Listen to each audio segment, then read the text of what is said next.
Adaptive unconscious. The adaptive unconscious, first coined by social psychologist Daniel Wegner in 2002, is described as a set of mental processes that is able to affect judgment and decision-making, but is out of reach of the conscious mind. It is thought to be adaptive as it helps to keep the organism alive. Architecturally, the adaptive unconscious is said to be unreachable because it's buried in an unknown part of the brain. This type of thinking evolved earlier than the conscious mind, enabling the mind to transform information and think in ways that enhance an organism's survival. It can be described as a quick suzzing up of the world which interprets information and decides how to act very quickly and outside the conscious view.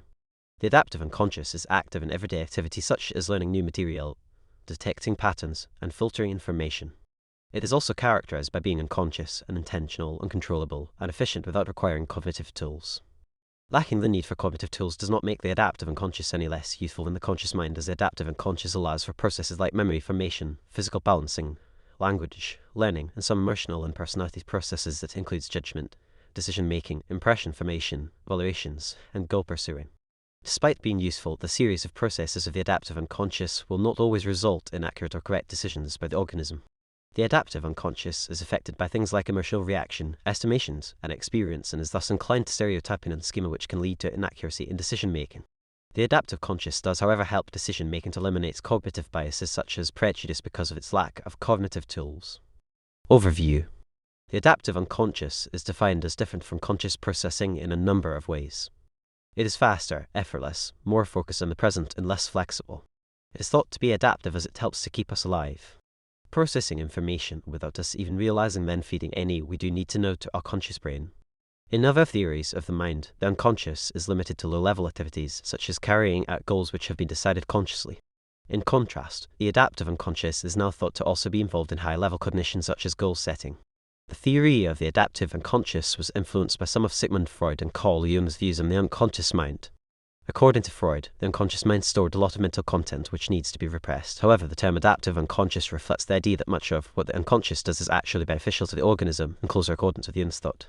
For example, its various processes have been streamlined through evolution to quickly evaluate and respond to patterns in an organism's environment. Intuition. Malcolm Gladwell described intuition not as an emotional reaction, but a very quick thinking. He said that if an individual realized that a truck is about to hit him, there would be no time to think through all of his options, and to survive, he must rely on this kind of decision-making apparatus, which is capable of making very quick judgments based on little information. Gladwell also cited another example in the case of the Kuros, which was a statue from ancient Greece acquired by the J. Paul Getty Museum in Los Angeles. A team of scientists vouched for its authenticity, but some historians such as Thomas Hovey instantly knew otherwise, that they felt an intuitive repulsion for the piece, which was eventually proved as fake. Intuition comes from tapping into the adaptive unconscious. The adaptive unconscious is that liminal zone between dreams and reality, what might be called a reciprocal of experiences, memories, and dreams. Working within the adaptive unconscious involves browsing through a series of sense impressions and making comparisons regarding a situation and using past experiences to dissolve sensory boundaries, which then results in intuition. There's also a study that cited intuition as a result of the way our brain stores, processes, and uses the information of our subconscious. It becomes useful when reasoning and rationality provide no rapid answer. The introspection illusion. The debate over the existence of introspection began in the late 19th century with experiments involving placing people in different stimuli contexts and then thinking about their thoughts and feelings after. These types of experiments have continued since, always asking the participant to think about how they feel and their thoughts. However, we can never know if they are accessing their unconscious as they do this, or if the information is just coming from their conscious mind. This makes research into this area more difficult, creating the debate over introspection. More recent research suggests that many of our preferences, attitudes, and ideas come from the adaptive unconscious. However, subjects themselves do not realize this, and they are unaware of their own unawareness. People wrongly think that they have direct insight into the origins of their mental states. A subject is likely to give explanations for their behavior, i.e., their preferences, attitudes, and ideas, but the subject tends to be inaccurate in this insight. The false explanations of their own behavior is what psychologists call the introspection illusion. In some experiments, subjects provide explanations that are fabricated, distorted, or misinterpreted memories, but not as a phenomenon called confabulation. This suggests that introspection is instead an indirect, unreliable process of inference. It has been argued that this introspection illusion underlies a number of perceived differences between the self and other people, because people trust these unreliable introspections when forming attitudes about themselves but not about others. However, this theory of the limits of introspection has been highly controversial, and it has been difficult to test unambiguously how much information individuals get from introspection.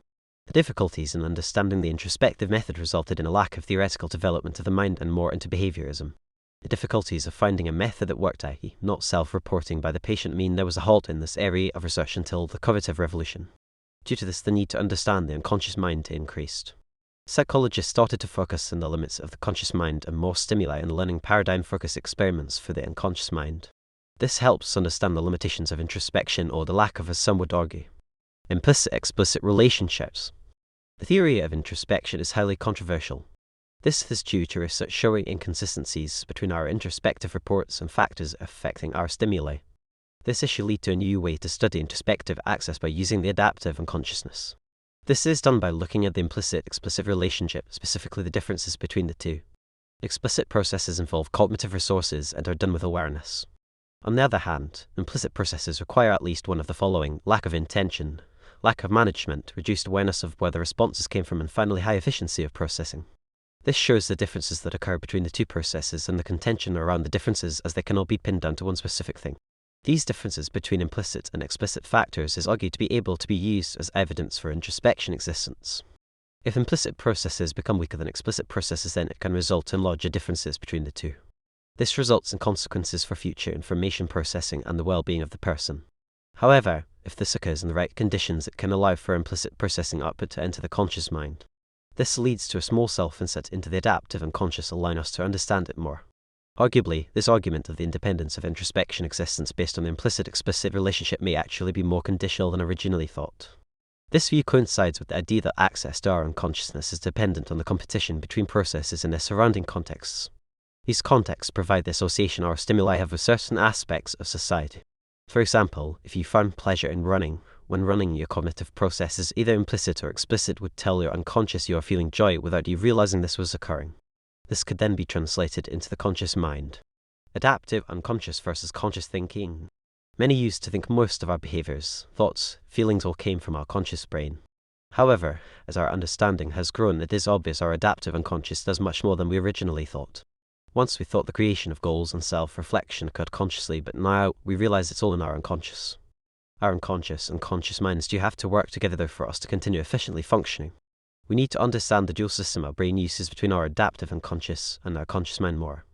Analyzing information, attitudes and feelings in the unconscious mind first, which then contributes and creates our conscious versions of this.